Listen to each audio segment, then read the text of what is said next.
Good morning my dear student. बेटा last lecture में हमने तुमको जो है हाइड्रोजन स्पेक्ट्रम में जो एमिशन स्पेक्ट्रम होता है वो बताया था कि किस तरीके से एमिशन होता है। तो उसमें जो है डिफरेंट डिफरेंट सीरीज भी प्राप्त हुई, जैसे Lyman, Paschen, bracket, phone, Humphry, ये सब जो है सीरीज रिसीव हुई थी। और जिन जिन सीरीज को डिफरेंट डिफरेंट साइंटिस्टों ने नाम मतलब खोजा था, उन्हीं के नाम के अकॉर्डिंग उन सीरीज को रख दिया गया था। उसमें क्या देखा गया था बेटा कि भाई कि जब हम हाइड्रोजन से भरे कोई कैथोड रे ट्यूब में जब कोई हाइड्रोजन गैस भरते हैं और स्विच को जब ऑन करते हैं इलेक्ट्रिसिटी के द्वारा या बैटरी के द्वारा, ठीक है बेटा, इसमें इलेक्ट्रिसिटी पास करते हैं तो क्या होता है बोलो, तो गैस आयनित होकर उस ग्लो करने लगती है।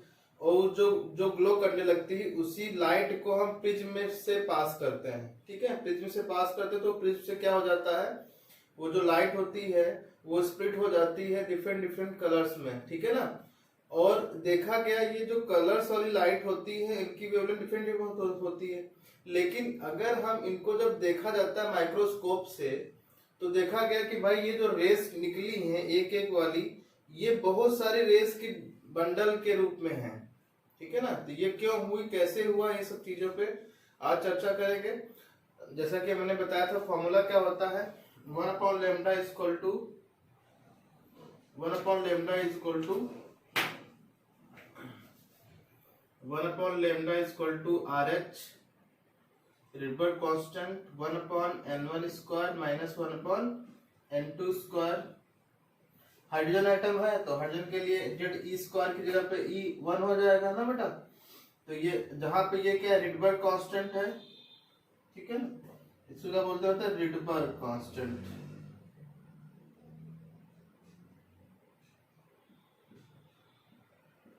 और जिसका मान कितना होता है 1.1 into 10 की पावर माइनस 7 मीटर इनवर्स, ये रिडबर्ग कांस्टेंट का मान होता है, ठीक है बेटा। अब जैसे तुमसे क्या पूछा जा सकता है, क्या क्वेश्चन के फॉर्म में, calculate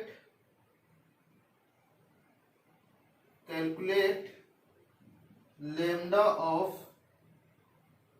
emitted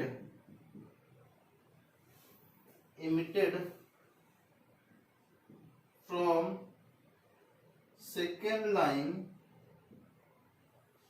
second line of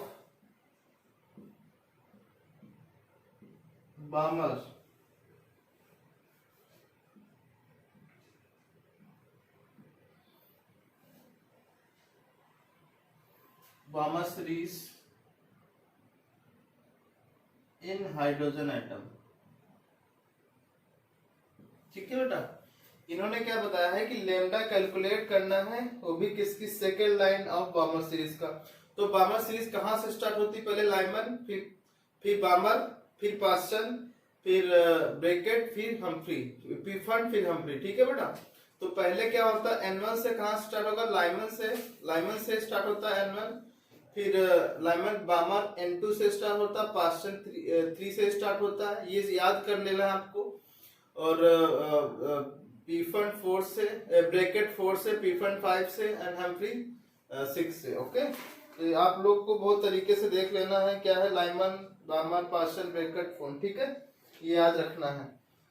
तो जैसा कि मैंने बताया कि जो बामर है उसका जो N1 होगा बेटा वो कहां से स्टार्ट होगा, सेकेंड N1 स्टार्ट होता है 2 से, क्योंकि बामर सीरीज है। और N2 मैंने क्या बोला था, तो जो लाइन आप पूछ रहा है, सेकेंड लाइन पूछ रहा था, तो सेकेंड में यह जोड़ दो 2, तो कितना हो गया 4, यानी कि N1 का मान 2 हो गया और N2 का मान 4 हो गया। यहाँ पे थोड़ा सा ध्यान देने की जरूरत ये है बेटा कि जैसे तुमसे पूछा सेकेंड लाइन, तो पहले तो N1 आपको देख लेना कि कौन सी सीरीज पूछ रही थी, स्टार्टिंग कहां से हो रही है उस सीरीज की, वो रखोगे। N2 क्या रखोगे, जो लाइन पूछ रहा उसी में N1 में से वो 2 जोड़ दोगे, ठीक है ना, जो स्टार्ट की जा रही, जहां से स्टार्ट की जा रही थोड़ा, ठीक है बेटा। बस यहीं पे आप अगर आपने गलती नहीं की बेटा तो पूरा क्वेश्चन क्या हो जाएगा आपका, सही हो जाएगा। बच्चे क्या करते हैं, यहाँ पे गलती कर देते हैं, यहाँ पे गलती कर देते हैं बेटा, ठीक है ना। तो यहाँ पे आपको गलती नहीं करनी है, ठीक है, बात समझ रहे हो। तो आपको क्या करना है बेटा, ये सॉल्व करना है किस तरीके से। फॉर्मूला तो आपको पता ही हो गया, चलो रखो ये फॉर्मूला है। तो 1 upon lambda is equal to R S का मान 1.1 इंटू 10 की पावर 7, 1 अपॉन 2 माइनस 2 का स्क्वायर माइनस 1 अपॉन 3 का 4 का स्क्वायर, ऐसे, ठीक है। तो 1 upon lambda is equal to 1.1 into 10 की पावर 7, और ये क्या आ जाएगा बेटा 16 माइनस 4 ना बेटा अपॉन 4 इंटू 16, ये तो आएगा। जो डिनोमिनेटर इक्वल कर लिए, फिर क्या आ जाएगा बेटा बताओ, 1 upon lambda equal to 1 into 1.7 यहाँ पे आ जाएगा, और ये कितना बचा बोलो 12 बचा बेटा, 12 अपॉन 4 इंटू 16, ठीक है। अब देखो क्या क्या बचेगा, 12 अपॉन 4 इंटू 16, 4 3 12 बचा, बोलो। तो 1 upon lambda is equal to 1.1 into 10 की पावर 7 इंटू 3 अपॉन 16, ये आया, बोलो बेटा ये आया कि नहीं आया। अब क्या कर सकते हो बोलो, अब काट सकते हो,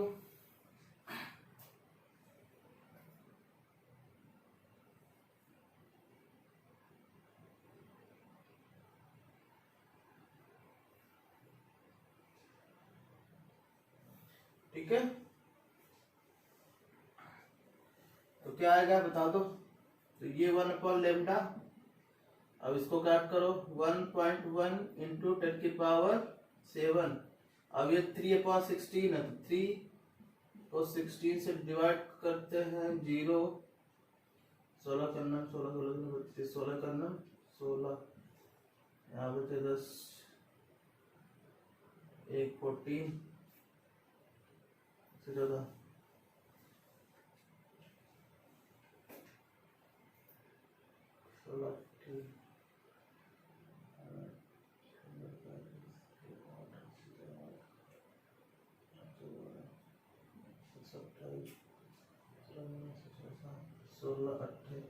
ये आ जाएगा, ठीक है बेटा। 1 पॉइंट कितना है बेटा 0.18, यहाँ पे लिखो 0.18, ठीक है। बस अब क्या करोगे 1 upon lambda is equal to, ये क्या आ जाएगा 1.1 इंटू 0.18 इंटू 10 की पावर 7, ये आ गया, ठीक है। अब इसको मल्टीप्लाई करो बेटा, कितना आ जाएगा, ये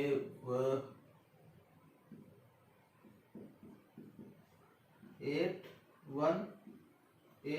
1 ठीक है, 8 9 और 1, 1 2 3 के बाद 1 2 3 यहाँ पे आ जाएगा, ठीक है। तो ये कितना आ जाएगा बेटा बोलो, 1 अपॉन लेमडा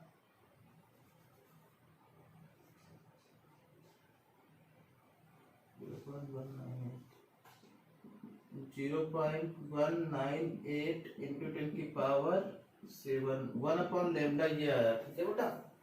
तो लेमडा कितना आ जाएगा बताओ, तो लेमडा बराबर आ जाएगा 1 अपॉन 0.198 इंटू 10 की पावर 7, ये आ जाएगा मीटर आ जाएगा, ठीक है।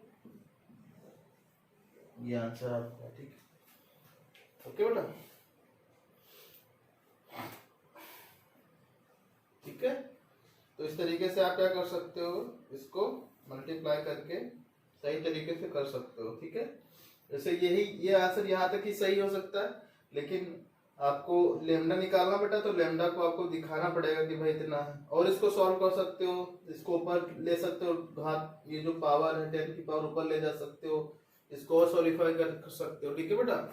लेकिन ज्यादा कैलकुलेशन के चक्कर मत पड़ना, ठीक है, क्योंकि टाइम कंज्यूमिंग होता है। जब लेमडा निकालना पूछे तो लेमडा आपको क्या करोगे, लेमडा निकाल लोगे, ठीक है बेटा। नेक्स्ट क्वेश्चन है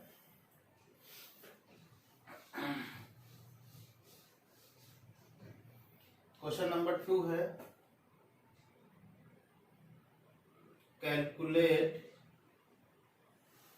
calculate energy of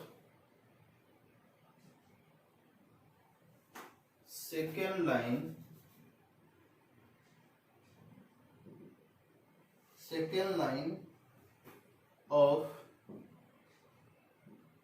Paschen series की second line in He plus atom, ठीक है ना। तो He दे रखा, हीलियम दे रखा ना बेटा, हीलियम और हाइड्रोजन लाइक एटम होता है, हाइड्रोजन लाइक एटम के लिए बॉन्ड मॉडल लागू होता है, He प्लस इसीलिए लिखा हुआ क्योंकि इसमें एक इलेक्ट्रॉन बचा हुआ, ठीक है ना बेटा। जैसे हाइड्रोजन में एक इलेक्ट्रॉन होता है वैसे ही, क्योंकि हीलियम का एटॉमिक नंबर कितना होता है, 2 होता है, उससे एक निकल गया तभी तो प्लस आया ना बेटा। तो इसीलिए क्या हो गया, इसके पास केवल एक हाइड्रोजन, एक इलेक्ट्रॉन है, ठीक है। तो कैसे करोगे बताओ बेटा। अब एनर्जी पूछ रहा है आपके, और एनर्जी आप लोग जो जानते ही E बराबर hc/λ होता है। तो अगर आपको लैम्डा पता हो जाएगा, 1/λ पता हो जाएगा, 1/λ का फॉर्मूला क्या होता है बेटा, RH 1/n1² minus 1/n2² into Z², ठीक है ना, यही तो होता है। ठीक है, चलो लिखाओ। अब आपको सब चीजें दे रखी हैं। Calculate energy of second line of Paschen. और पास्चन सीरीज स्टार्ट कहां से होती है, N1 इसका कितना होता है, 3 होता है ना। पहले क्या होता है, लाइमन, फिर बामर, फिर पास्चन। तो N1 तो 3 हो गया, ठीक है बेटा। N1 कितना हो गया, 3 हो गया। और N2 कितना हो गया, 3 में 2 जोड़ दो, क्योंकि सेकेंड लाइन पूछ रहा, तो 3 में जोड़ो 5 हो गया, ठीक है ना। तो 1/λ इक्वल टू क्या आ जाएगा, RH 1.1 × 10⁷ 1/3 का स्क्वायर माइनस 1/5 का स्क्वायर इंटू 4, क्योंकि Z² है ना, और हीलियम है, हीलियम का Z कितना होता है, 2 होता है। तो इसको स्क्वायर कर दो, ये 2 लिखा है बेटा, ठीक है ना, ये 2 लिखे हुए हैं, ठीक है। चलो सॉल्व करो।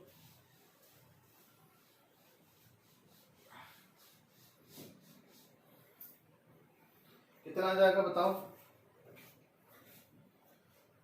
1/λ इक्वल टू 1.1 × 10⁷ ब्रैकेट 1/9 माइनस 1/25, ठीक है, ये आ जाएगा। तो इसमें क्या करोगे बेटा, फिर बताओ। अब ये हो गया, डिनोमिनेटर को इक्वल करो बेटा, लैम्डा, तो 1/1 × 10⁷ और ये 25 माइनस 9/9 × 25, ये आ गया बेटा। और इंटू ये 4 भी तो है, ठीक है, क्योंकि ये हीलियम है। तो 1/λ इक्वल टू 1/1 × 10⁷, और ये कितना हो जाएगा, 16/9 × 25, ठीक है, इंटू कितना बेटा, 4। तो ये 1/λ आ गया। एनर्जी क्या होती है बेटा बता दो, एनर्जी कैसे कैलकुलेट करोगे, E बराबर hc/λ, और 1/λ तो का मान आ ही गया इतना, H का मान रख लोगे, C का मान रख लोगे, लैम्डा का मान ये आ जाएगा, कैलकुलेट कर लोगे, एनर्जी आ जाएगी। एनर्जी किस में आएगी बेटा बताओ, इलेक्ट्रॉन वोल्ट में आएगी, ठीक है, कर लोगे, आपने कर लेना तो समझ में आ जाएगा अच्छे से, ठीक है बेटा। तो इससे हम लोग क्या क्या कैलकुलेट कर सकते हैं बेटा, फॉर्मूले से E, फ्रीक्वेंसी, सारी चीजें कैलकुलेट कर सकते हैं किसी भी सीरीज की, वो चाहे लाइमन हो, चाहे बामर हो, चाहे पास्चन हो, चाहे ब्रैकेट हो, चाहे फीफंड हो। बस आपको ये याद रखना है कि कौन सी सीरीज कहां से स्टार्ट होती है, बस, और कुछ याद नहीं रखना बेटा। ओके, फॉर्मूला तो आपको याद ही है, बस आपको क्या करना है बेटा, कौन सी सीरीज कहां से स्टार्ट होती, बस इतना याद रखना है। जैसे लाइमन, बामर, पास्चन, ब्रैकेट, फीफंड, हम्फ्री, ये सब सीरीज कहां से, N1 इनका कहां है, और कौन सी लाइन के बारे में पूछ रहे हैं, उस लाइन में उतना जोड़ दो, बस वो आ जाएगा, ठीक है बेटा। जो एनसीईआरटी में बहुत सारी प्रॉब्लम दे रखी होंगी इसकी, एक बार अटेम्प्ट करना बेटा, ठीक है ना। फिर पूछना है मेरे से, ठीक है। आज हम पढ़ने जा रहे हैं बेटा limitation of Bohr model. Limitation of Bohr model. बहुत सारी चीजें पढ़ी बोहर मॉडल में बेटा। अब हम लिमिटेशन क्या है इसके, ड्रॉबैक, क्यों ये फेल हो गया, ठीक है बेटा। तो सबसे पहला है लिमिटेशन कि बोर मॉडल अप्लीकेबल होता है ओनली हाइड्रोजन लाइक एटम, ठीक है ना। तो लिखोगे दिस मॉडल या Bohr model is applicable only for hydrogen like atom. Hydrogen and hydrogen like atom, जैसे हाइड्रोजन हो गया, हीलियम प्लस हो गया, लिथियम +2 हो गया, बेरिलियम +3 हो गया, बोरॉन +4 हो गया, etc, ठीक है ना। तो हाइड्रोजन लाइक एटम, जैसे हाइड्रोजन के 1h1 होता है, इलेक्ट्रॉन कितने होते हैं, 1 होता है। तो इनमें सब में देखो बेटा क्या है, 1 1 इलेक्ट्रॉन है कि नहीं है, देख लो। इलेक्ट्रॉन इसमें भी 1 है, इसमें भी 1 है, इसमें भी 1 है, इसमें भी 1 है। तो इलेक्ट्रॉन, बोलो बेटा, इलेक्ट्रॉन लाइक एटम जो हाइड्रोजन लाइक एटम होते हैं, जैसे इलेक्ट्रॉन हाइड्रोजन के अंदर एक इलेक्ट्रॉन है तो सब में एक इलेक्ट्रॉन होने चाहिए, यानी कि केवल ये एक ही इलेक्ट्रॉन वाले सिस्टम के लिए ही लागू होता है। बोर मॉडल सबके लिए लागू नहीं होता है, ठीक है बेटा। दूसरा point, Bohr model could not explain the multi electron species. हाँ, क्या लिखोगे बेटा second point, Bohr model could not explain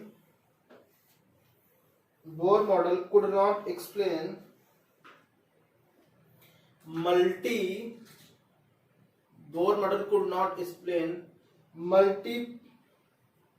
electron species. Multi electron species मतलब एक से अधिक रखने, जैसे हीलियम, लिथियम, बेरिलियम, इनके सबके लिए जो है बेटा ये स्पीसीज क्यों नहीं रख रही है, इसको एक्सप्लेन नहीं कर पाएगी भाई। जैसे हमने हीलियम को जो रखा उसमें जो सीरीज प्राप्त हुई, उसके हम सीरीज को क्यों एक्सप्लेन नहीं कर पाए, जबकि केवल हाइड्रोजन लाइक एटम के लिए ही कर पा रहे हैं। जो मल्टी इलेक्ट्रॉन होते हैं, जिनके पास एक से अधिक इलेक्ट्रॉन होते हैं, उनको क्यों नहीं जो है ये बोर मॉडल एक्सप्लेन कर पाया, ठीक है ना। तभी ये लिमिटेड हो गया, लिमिट आ गई इसके अंदर, ठीक है बेटा।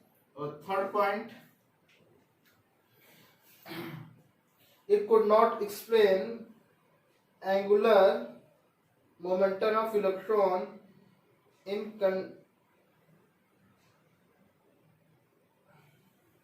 it could not explain angular momentum, ठीक है ना, of electron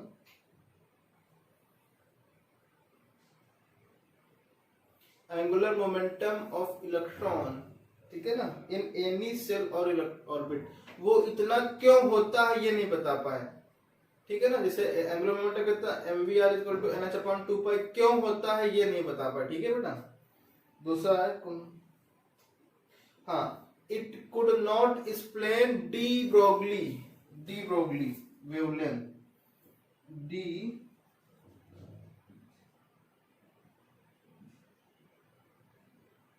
ब्रोगली, ठीक है बेटा, डी ब्रोगली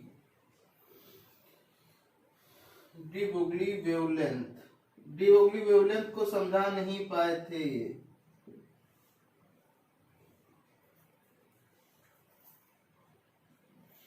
और नेक्स्ट लिखोगे, it could not explain Heisenberg uncertainty principle, ठीक है ना। नेक्स्ट है बेटा, it could not explain Heisenberg